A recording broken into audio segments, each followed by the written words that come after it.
Esta es la introducción más corta del canal para traerles la parte 3 de canciones de Evangelion. Si no has visto la primera parte, te menciono las reglas. No pondré ni al opening ni a Comme Sucertat, porque pienso hacerles un video propio, y no puedo poner un remix o una reinterpretación de las canciones ya puestas. Dejaré un link en los comentarios para que puedas ver la playlist completa. Bueno, sin nada más que agregar, comencemos con esta madre.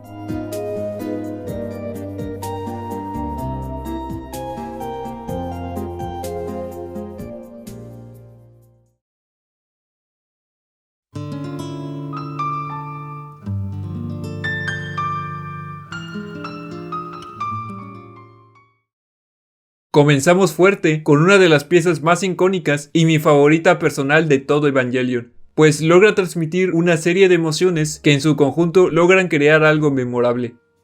Hedgehog's Dilemma, o el dilema del erizo, no es solo un concepto pasajero para dar una falsa sensación de profundidad, sino que es uno de los temas centrales de la obra, algo que se vuelve visible cuando hablamos del protagonista, Shinji Ikari.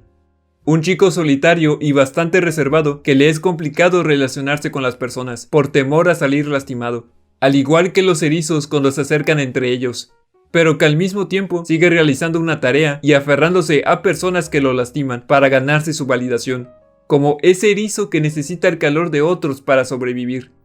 Pero ese es un tema que me gustaría profundizar en otro video. Centrándonos más en la canción, si tuviera que definirla con unas palabras sería emocional, pero extrañamente relajante. Es difícil de explicar a alguien que no la ha oído con pura palabrería, porque cuando la mayoría hablamos de música, solemos enfocarnos más en las sensaciones que nos provoca, pero trataré de argumentar mi punto lo mejor que pueda. La primera aparición de este tema fue en el capítulo 3 titulado como El teléfono que nunca suena, donde se nos muestra la soledad del personaje, al carecer de amigos que lo llamen o lo busquen al teléfono, y por eso el título. En la escena, es Risco quien explica el concepto del dilema del erizo, cosa que no es casualidad dado la estética de la canción. Y digo que suena un tanto emocional por la propia intro, y la escala que utiliza a lo largo de la pieza. Para muestra está este fragmento.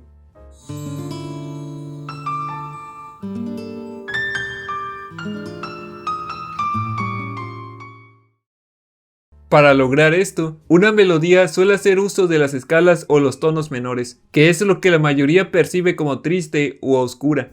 Sin embargo, lo que vuelve a esta canción relajante es el ritmo lento y suave, acompañado por instrumentos como el piano, la guitarra acústica y esa especie de bongo, que me da un aire reconfortante, lo que resulta extraño, más viniendo de un concepto tan angustiante como lo es el dilema del erizo.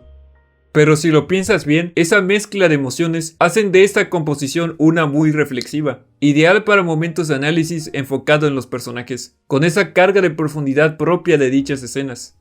Y con profundidad no me refiero necesariamente a una tesis filosófica súper complicada, sino al trasfondo de la escena, el por qué suceden las cosas.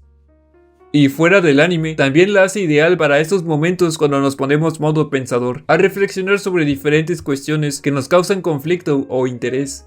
Es como cuando te da la crisis existencial a las 3 de la mañana, cuando te pones a filosofar sobre tu vida. Un momento sumamente íntimo donde das rienda suelta a tus pensamientos, tanto para bien como para mal. Un momento introspectivo, sí, pero también muy solitario. Pero no una soledad en el sentido trágico, sino la soledad de la autorreflexión. Mejor escuchen este otro fragmento que es mi parte favorita de toda la rola.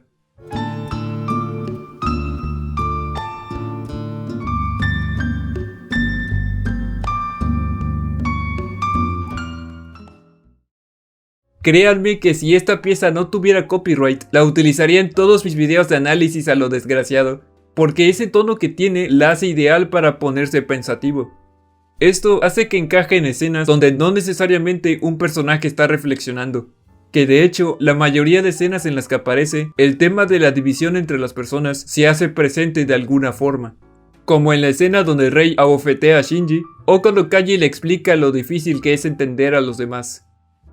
En la primera, Rei le da la cachetada por hablar mal de Gendo, porque desde su perspectiva Shinji no lo comprende, ya que para ella sí es capaz de arriesgarse por alguien.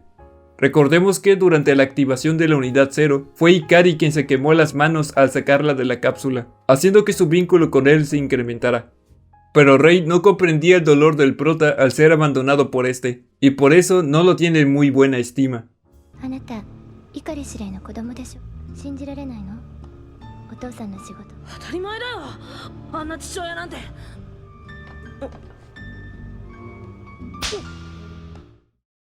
Y en la segunda, Shinji le pregunta a Kaji sobre Gendo, pues cree que sabe más sobre él al trabajar juntos. Es ahí donde saca su icónica frase acerca de los individuos y la dificultad para entender a los demás. Es difícil que podamos entender a los demás. Con suerte nos entendemos a nosotros. Un individuo no puede entender totalmente a otro. Es por eso que las personas se la pasan intentando descifrar a otros y a sí mismos.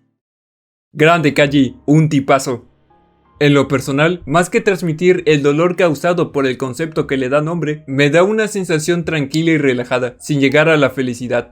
Ideal para las escenas como las que acabo de comentar. Y fuera del anime, provoca el ambiente idóneo para acercarnos a reflexiones que vamos adoptando a lo largo de la vida. Son de esos temas que se te quedan grabados en la memoria gracias a la estética que tiene, y por encajar de buena manera en las escenas donde aparece.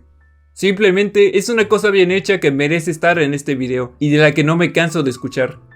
Al hacerlo, no puedo evitar sentirme relajado, a pesar de que el tono se presta para pensar tanto, hasta el punto de decir, qué complicado es el mundo.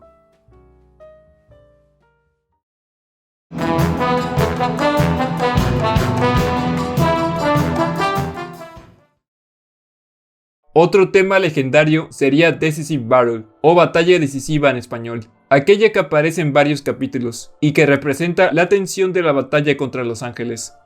Incluso la preparación antes de la batalla, donde las mayores mentes de NERV discuten la manera más óptima de derrotarlos, tal como vimos en el capítulo 6, que de hecho tiene la escena más icónica donde esta rol aparece. Hablo de la batalla contra Ramiel, además de la escena donde planifican el contraataque. Y como dato curioso, este capítulo se llama Batalla Decisiva en Tokio 3. La mejor forma de describirla sería épicamente tensa dentro de lo que cabe, porque si hablamos de temas tensos, existe Marking Time Waiting for Death, que le da un toque de horror a las escenas.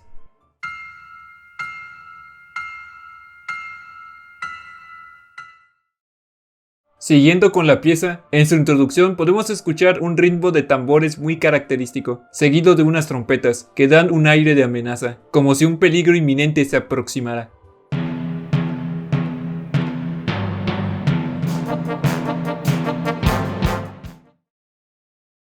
Esa amenaza, representada por los ángeles, es una prueba estratégica para la humanidad y una prueba física y psicológica para los pilotos, que más que eso son una jodida tortura.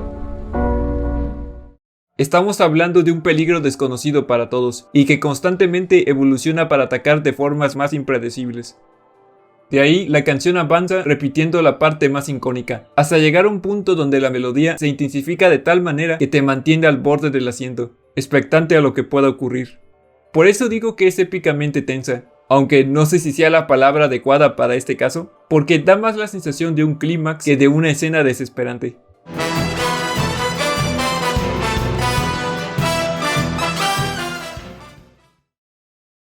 Al escuchar esto, queda claro que es la parte donde la composición llega a lo más alto en términos de epicidad. Pero para entender mejor este punto, veamos cómo se utilizó en el propio capítulo. La canción fue usada en 3 escenas clave, cuando Misato y los demás discuten la manera de lidiar con la amenaza de Ramiel, ya que estaba taladrando las diferentes capas del geofrente, y atacaba a distancia apenas detectaba a Leva. Cuando se realizan los preparativos para la operación, y cuando se lleva a cabo el plan conocido como Operación Yashima, que consiste en disparar un rifle de positrones cargado con la energía de todo Japón, directo al núcleo del ángel. La escena que nos interesa es justamente la que inicia la batalla. Después de que tanto Misato como Risco les explicara el procedimiento a seguir, siendo Shinji el encargado de disparar en el momento justo, gracias al cálculo realizado por el sistema, que toma en cuenta cosas como la gravedad de la Tierra, mientras que Rei tendrá que protegerlo en caso de un ataque. Todo el esfuerzo de NERV más la energía eléctrica de todo un país se concentra en una sola arma, y el destino de la humanidad vuelve a estar en las manos de unos chicos de secundaria. Aunque para Shinji la razón de su miedo era mucho más simple. Si fallan los tiros, están muertos. En este punto de la escena es cuando el tema llega a su punto máximo, encajando con la intensidad de la misma. Aunque, como sabemos, el primer tiro fue un fracaso, y es cuando la canción termina para empezar otra distinta. Y sobre las otras escenas, suena una versión algo distinta, con un volumen más bajo, y cumpliría con lo que comentaba anteriormente, el representar la amenaza que se aproxima. Sin duda, es una pieza tan icónica como el sexto episodio, y tiene su merecido lugar en la memoria de los fans. Comparar esta con la de Angel of Doom, que es la que suena en Revealed, es un debate interesante para otro día. Pero dime, ¿cuál de las dos prefieres? ¿Recuerdan cuando estos videos eran una lista de 3 canciones? Bueno, los tiempos cambian. Ahora les presentaré algunas menciones honoríficas, canciones que no dan para un puesto completo, pero que aún así merecen al menos una mención.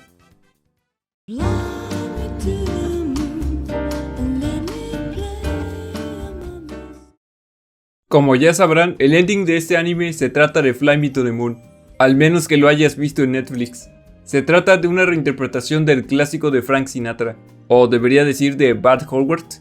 Cabe aclarar que existen diferentes versiones del mismo, pero la más icónica fue interpretada por Claire, y es de la que voy a hablar. No hay mucho que decir acerca de la letra, sigue siendo la misma canción romántica de siempre, con la diferencia de que reemplaza la palabra baby por darling en la estrofa, cosa que en mi opinión hace que suene mucho más romántico.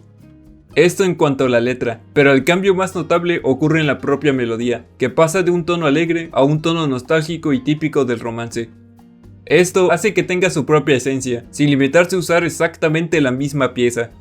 Tal vez parezca que no tenga mucho que ver con Evangelion, pero si lo vemos desde el punto de vista de las relaciones humanas, uno de los temas centrales de la obra, podríamos interpretar que representa un tipo de conexión especial, que anhelan personajes como Shinji o Asuka. Incluso la idealización de este mismo. Vamos, lo típico de este tipo de canciones.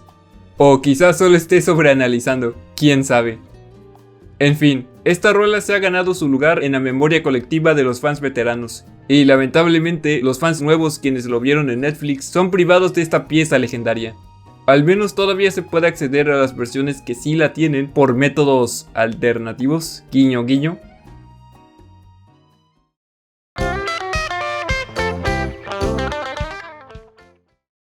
Si de temas alegres hablamos, se nos viene a la mente el tema de Misato, tema del que ya hablé en la primera parte. Pero existe otra igual de buena que demuestra que Evangelion también tiene momentos relajados. Hablo de Asuka Strikes. Cada vez que la escucho me pone de muy buen humor, gracias al tono enérgico que posee. Eso la hace ideal para los momentos centrados en el humor, que viniendo de Evangelion y del personaje que le da nombre, la verdad es que se agradece. Aunque esto provoque que sea manipuladora más no poder, al hacerte creer que Asuka no está tan dañada como los otros. Digo esto porque normalmente el tema de un personaje representa un poco de su esencia. Eso lo vemos por ejemplo con el tema de Shinji, que es una composición trágica, acorde con su conflicto dentro de la obra. Y como ya sabrán, la chica está igual de rota psicológicamente. Y como dato curioso, a pesar de llevar el nombre de Asuka Strikes, realmente su primera aparición fue en el capítulo 2, específicamente en la escena cuando aparece Pen Pen, el mejor personaje de la obra. No leo lloros.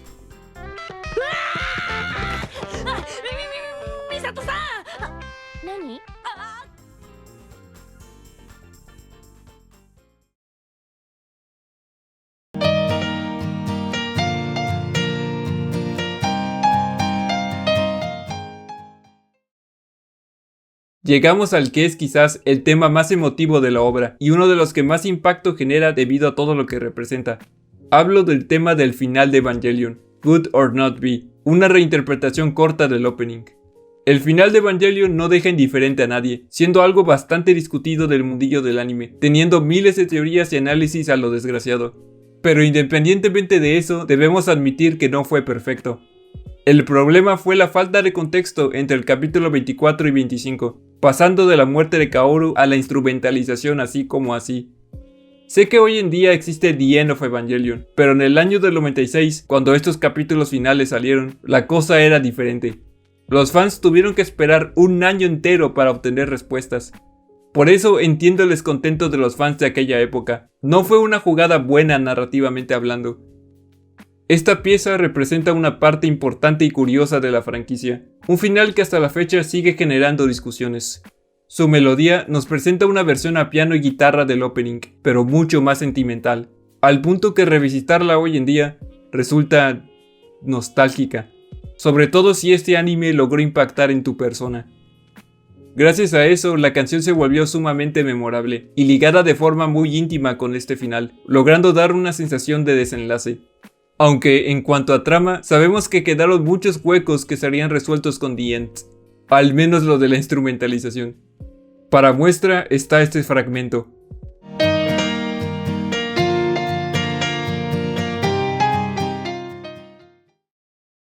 Cabe destacar que durante la famosa escena final suena otra pieza antes de Good or Not Be. Me refiero a The Hidden Feeling of Freedom, que es otra versión del opening. La menciono porque en su conjunto logran crear un momento emotivo, cargado con un sentimiento esperanzador, como si lográramos entender que salir del abismo y amarnos a nosotros mismos es posible, al igual que el protagonista.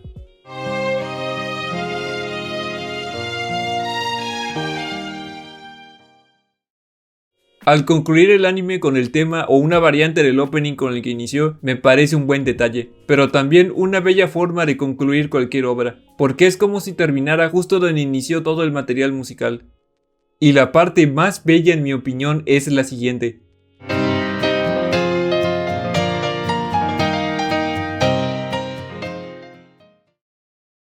Aunque es innegable la belleza de la composición, no podemos negar el elefante en la habitación. Y es que el tema de cómo está construido el final del anime, con ese tema de la falta de contexto y la existencia de The End, hace que se sienta incompleto. Aún así, pienso que se puede conectar con el mensaje que intenta transmitir, si logras empatizar con ciertos personajes. Porque el tema del autodesprecio, el amor propio, el enfrentar la vida a pesar del dolor, son algo que impacta a las personas, porque son temas muy cercanos. No por nada se siguen hablando de sus personajes al día de hoy, por tener esa capa de oscuridad y esa capa de vulnerabilidad que los hace no los mejores de la historia, ni tampoco los mejores moralmente hablando, pero sí bastante humanos. Good or Not Be representa una parte fascinante de la franquicia y una parte importante para la historia del anime. Por esto y más, la canción se ganó su lugar en el salón de temazos del anime de los robots que no son robots. Y bueno gente, hasta acá el video de hoy, espero que les haya gustado. No olviden dejar su like, comentar y suscribirte para apoyar al canal. He creado un Instagram para el canal por si gustas ir a seguirme, donde podrás ver contenido exclusivo y algunas novedades acerca de los videos. Ahí los espero. Como siempre, muchas gracias por ver, yo soy Henry y nos vemos en la próxima. Vivan sin joder a nadie.